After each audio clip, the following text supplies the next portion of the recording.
Leiar. Merci. Onorevole Leiarica. Leiric. Dove sei? Non c'è? Monsieur Le Garrigue. Grazie. Excusez-moi. Monsieur le commissaire et Monsieur Lyon, merci de vos exposés. Il y a, dans ce que vous avez dit, Monsieur le commissaire, il y a évidemment une philosophie générale des questions que vous posez, mais il y a un problème de fond un peu inquiétant, c'est que est sous-estimé le fait que se vit un véritable drame aujourd'hui dans les campagnes. Le revenu moyen agricole est très bas. Vous avez maintenant beaucoup d'agriculteurs dans toute l'Union européenne en deçà du seuil de pauvreté et nous sommes dans une situation d'endettement, de surendettement et de fermeture d'exploitation agricole. Vous ne l'avez pas traité du tout et je crois qu'il y a là des dispositions urgentes à prendre, sinon nous allons vers une vraie catastrophe sociale et qui, au bout du compte, sera aussi une catastrophe territoriale. Seconde chose, évidemment, je partage la philosophie générale qui est donnée à la fois par M. Lyon et par vous-même, Monsieur le Commissaire, et aussi sur la liste de vos questions.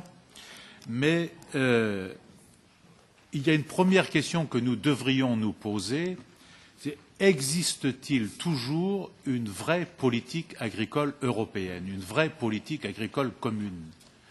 Est-ce que les principes fondateurs, c'est-à-dire l'unicité des prix, la solidarité financière, le principe de préférence communautaire, existent-ils toujours, ces principes-là? Je ne le pense pas. Et quelles sont les conséquences du fait que ces principes-là n'existent plus aujourd'hui? Il y a des conséquences dramatiques derrière cela, dont une partie de ce que je viens de vous dire tout à l'heure en matière de baisse de revenus et de baisse de prix et de, en quelque sorte, tentative de transfert d'un certain nombre de coûts pour la société, soit vers la fiscalité, soit vers la consommation elle-même, mais au bout du compte, les seuls gagnants dans cette affaire-là sont les transnationales et les multinationales européennes. Il faut bien aujourd'hui se rendre compte de l'écart qui existe entre les profits des centrales d'achat et des grandes transnationales et puis l'évolution du niveau de vie général des agriculteurs, des petits et moyens notamment. En vérité, moi je crains beaucoup qu'une fois de plus, et vous n'avez pas mentionné, vous avez mentionné très peu cette question et elle est très peu mentionnée également dans le rapport de M. Lyon, sauf pour dire qu'on s'y adaptait d'un instrument de politique internationale qui est du commerce international, c'est-à-dire ce que nous impose l'Organisation mondiale du commerce. Et je crains qu'une nouvelle fois, nous soyons dans cette fuite en avant d'une adaptation de la politique agricole commune aux normes que nous impose l'Organisation mondiale du commerce, avec toutes les conséquences que cela a pour la petite et moyenne agriculture dans l'Union européenne elle-même. Il y a un postulat permanent qui revient, qui est celui de nourrir le monde. Certes, la question de la sécurité alimentaire mondiale est une question extrêmement importante, mais développer une politique continentale sur la base de la volonté de nourrir le monde va forcément à l'opposé de la question des souverainetés alimentaires continentales, peut-être, mais en tout cas des souverainetés alimentaires des autres peuples, d'autres continents.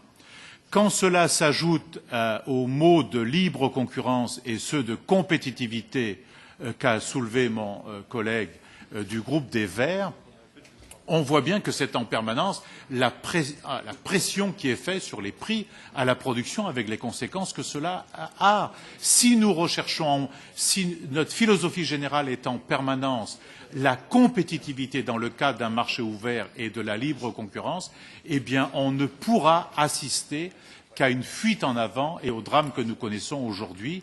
Et ces drames sont sociaux, mais ces drames sont aussi environnementaux. Aujourd'hui, on se vante du bilan carbone de l'agriculture. Mais en vérité, nous avons externalisé les problèmes environnementaux parce que nous ne faisons pas de plan protéines, par exemple, et nous continuons d'importer du soja et des protéines du Brésil ou d'ailleurs, ou du manioc d'ailleurs. Donc nous externalisons nos problèmes avec une aggravation, une multitude de problèmes nouveaux, notamment en matière de transport et de coûts supplémentaires que cela génère, de coûts pervers, de coûts environnementaux qui ne sont jamais mesurés pour la société elle-même. Par conséquent, les questions que vous posez, Monsieur le Commissaire, sont tout à fait justes.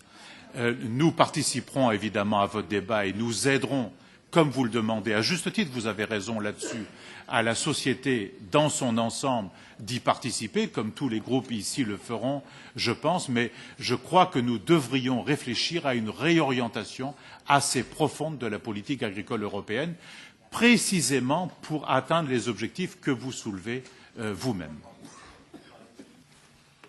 Bene, grazie l'onorevole De Jarca. Adesso io... Bon, pour conclure, je veux dire, et puis je réponds aussi à Monsieur le Yarrick, je n'ai pas l'intention de penser une réforme de la PAC pour l'adapter à des résultats des négociations internationales. Ce n'est pas ça l'objectif principal. Bien sûr, il y a déjà eu des adaptations qui ont été faites à la PAC pour prendre en compte des résultats de certaines négociations auxquelles les États membres ont été partis des résultats des négociations internationales qui ont été portés par l'Union européenne. Mais maintenant, pour moi, la préoccupation, c'est pas, je me rappelle pas avoir dit que un des objectifs de la réforme de la PAC, c'est de l'aligner encore plus à des résultats des négociations internationales. Les négociations, on le porte d'un côté, on a fait une offre, notre offre est assez claire, on attend voir comment le processus va évoluer, mais on a notre réforme à faire pour l'adapter à la situation spécifique qui est notre Union européenne, qui est l'Union européenne à 27 États membres, qui est cette diversité, qui sont le problème que vous avez cité, qu'on doit prendre en compte. Mais à la question de revenus des agriculteurs, par exemple, je ne pense pas qu'on peut apporter une question explicite par la réforme de la PAC, mais on peut apporter une réponse, non pas une question, on peut apporter une réponse implicite par la réforme par laquelle on l'a fait. Et en prenant en compte la diversité, par exemple, de nos agricultures, on apporte aussi une réponse au problème des revenus des différentes catégories d'agriculteurs. En discutant de la manière de distribuer les aides directes et les critères, on apporte aussi des réponses à cette question.